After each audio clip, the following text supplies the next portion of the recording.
Well, hi everyone. This is Bill Brotherton coming to you from Venice, Florida, USA.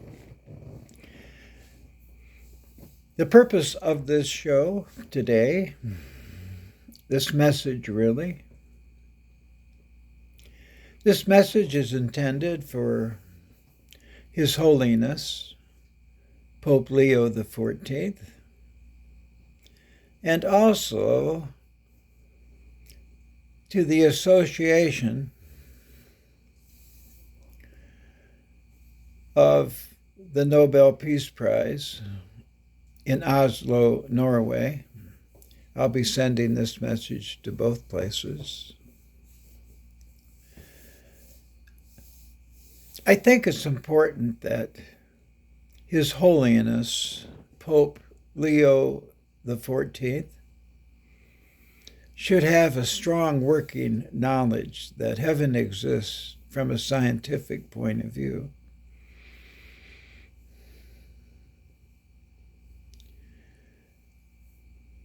Thanks to Dr. Bruce Grayson, we now know that heaven truly does exist, based on scientific method.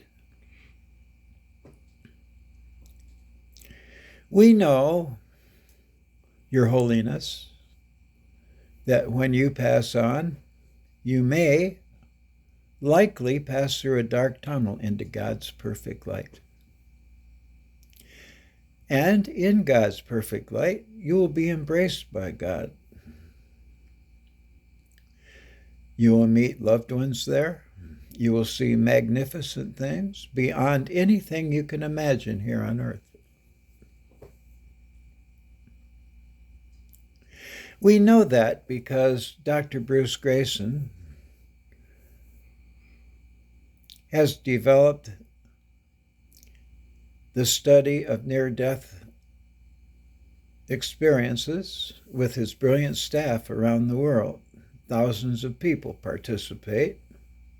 As far as I know, thousands of people participate. Around the world, in all language practically, almost all languages, all major languages for sure. To gather information from people who have been to heaven and came back. And I think one of God's reasons for sending people back is to share what it's like when we enter heaven. So we're not surprised, not afraid of the dark tunnel.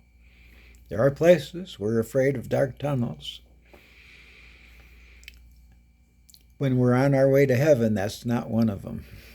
So embrace God's tunnel and God's perfect light on your way to meet God. Perhaps meet God like we've never met God before. Very personal, very loving, very embracing. Yes, Your Holiness. A near-death experience is when someone is thought to be dead or at the very least unconscious. They soar throughout their body, and when they do, they feel joy and love they've never felt before.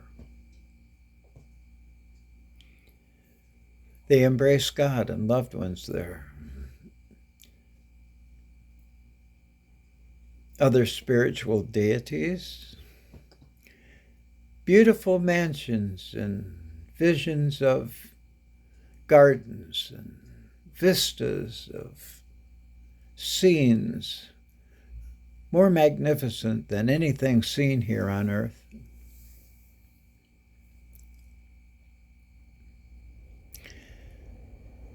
Perhaps the reason that near-death experiencers have trouble describing the experience they have there because of its magnificence is that all of these things seem to have a spirit of themselves, it seems, that it becomes part of our spirit, as opposed to looking at them and seeing how beautiful they are They seem to become part of us in heaven. Well, Your Holiness, I know we're all looking forward to that.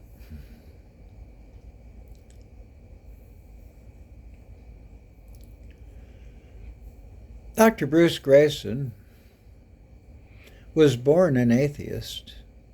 I believe God picked him to prove heaven exists scientifically because he was an atheist. He was God's toughest nut to crack, so he gave Dr. Bruce Grayson the job. It started early. When Dr. Grayson first began, one of his first patients was lying unconscious in a hospital bed in the ICU unit, intensive care, because as a female student who attempted to take her life. Had she succeeded, she would have stayed in heaven. But because she didn't succeed, she came back to her body. While she was away from her body, while ICU healthcare professionals were observing the patient's body, that same patient was watching an interview between Dr. Grayson and the roommates of the patient down the hall in the waiting area. And the patient observed the whole thing, said pretty much word for word what the interview with Dr. Grayson and the roommate was. When the patient was finally aroused and Dr. Grayson entered the patient's room, he said, "Hi, I'm your psychiatrist. I'm Dr. Grayson." And the patient says, "Well, I know who you are. I saw you interviewing my roommate."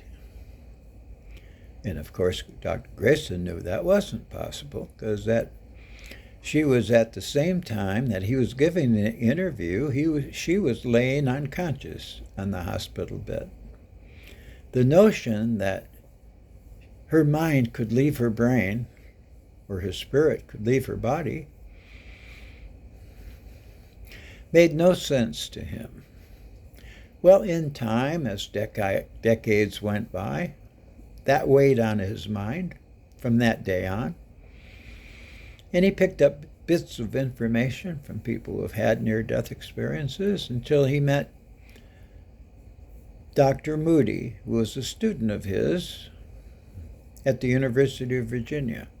Dr. Moody wrote the book, Life After Life, where the term near-death experience was first seen by Dr. Grayson himself. Well, as time went by, meetings, interviews, they developed an association for the study of near-death experiences. And they gathered information out of body experiences like that first patient of his, and near-death experiences, where not only did the patient travel to another room down the hallway in the hospital, traveled away from her body, her brain stayed behind, her mind went to the waiting room, where the mind observed the whole thing, and the brain was still in the ICU bed with the patient's body, of course.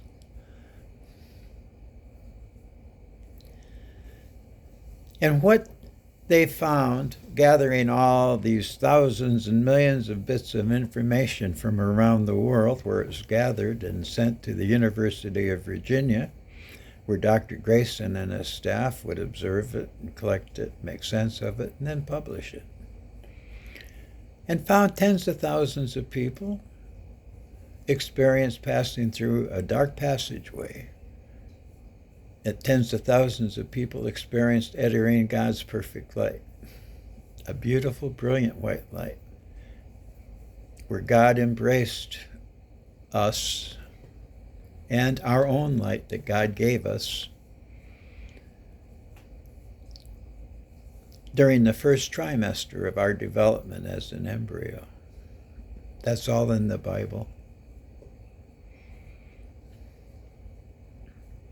God knew us before we were conceived. It was in the Bible.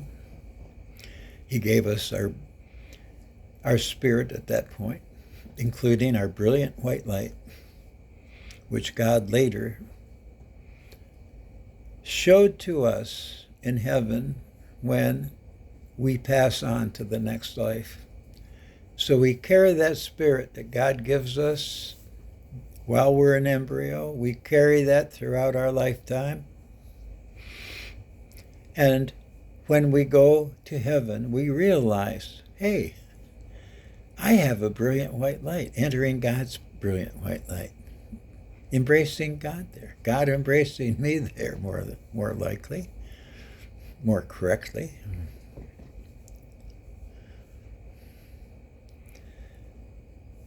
Where all of these tens of thousands of people observed many, many, many things. They all observed, tens of thousands of people said, time stood still, and they experienced all of these different experiences all at the same time. That each person could enjoy their own heavenly experience and at the very same time participate in other people's heavenly experience whenever the other people wanted them to be part of their experience.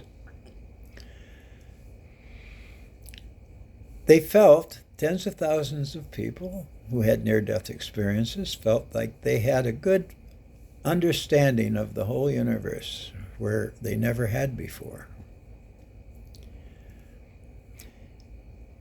Tens of thousands of people observed other people, all in the prime of their life, even though when they went to heaven, they could have been anywhere from the first trimester to, I guess, almost 1,000 years old. Methuselah, Adam and Eve, they were all lived for over 900 years. So that's why I say that. Anywhere from being an embryo in the first trimester to almost 1,000 years old, people are in heaven and observing what I'm talking about, living what I'm talking about in heaven. Just a small percentage were sent back as near-death experiencers. It wasn't their time yet. And tens of thousands of people all agreed that someone in heaven told them that it wasn't their time yet and they had to get back to their body. Tens of thousands of people said that, wrote that, reported that. However they delivered the message.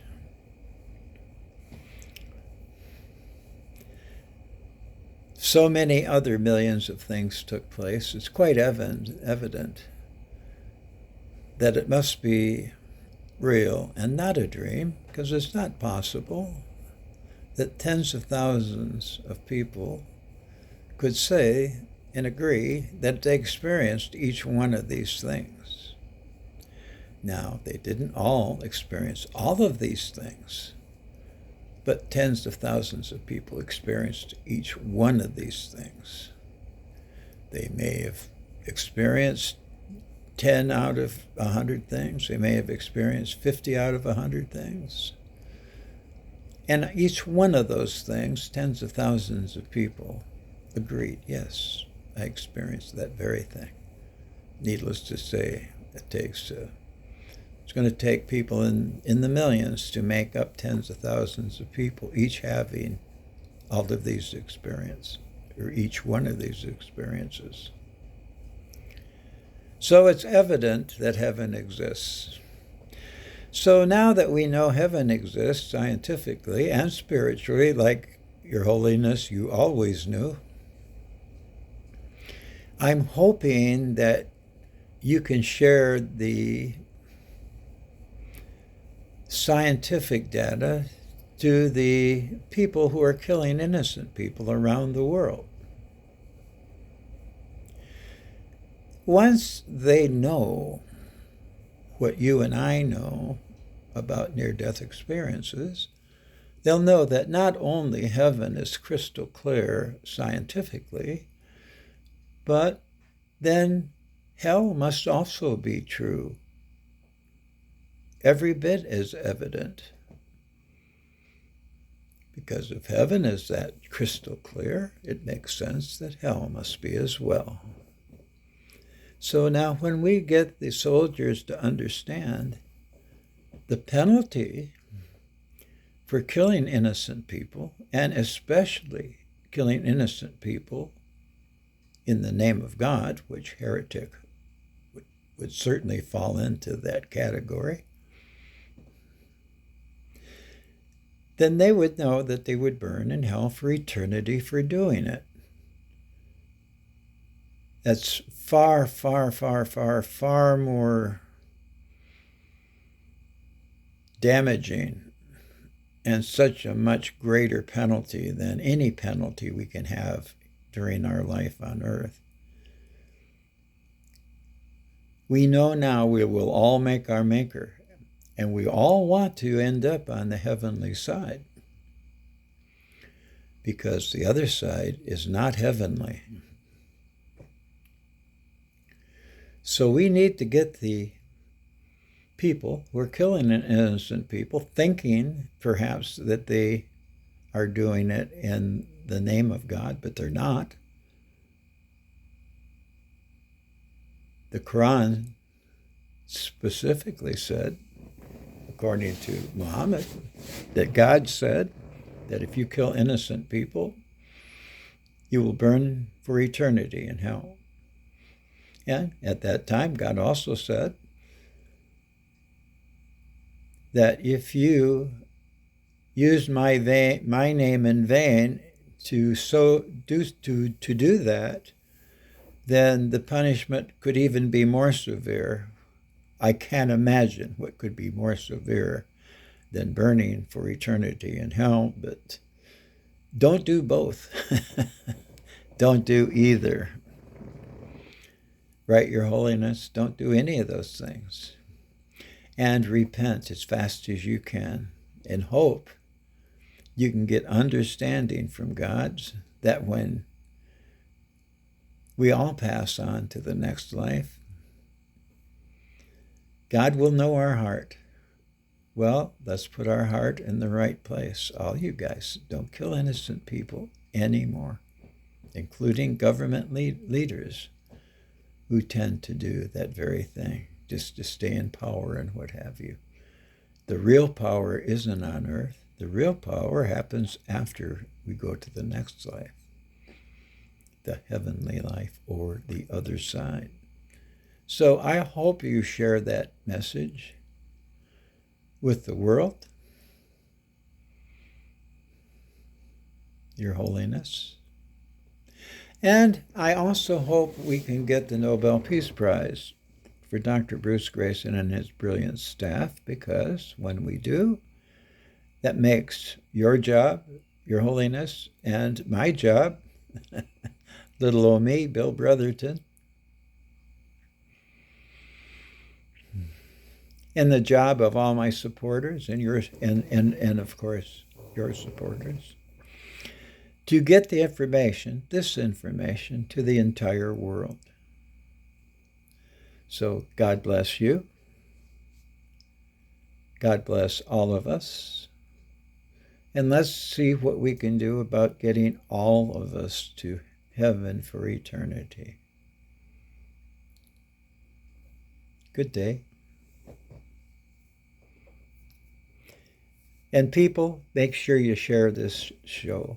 Once you see it, share it around the world.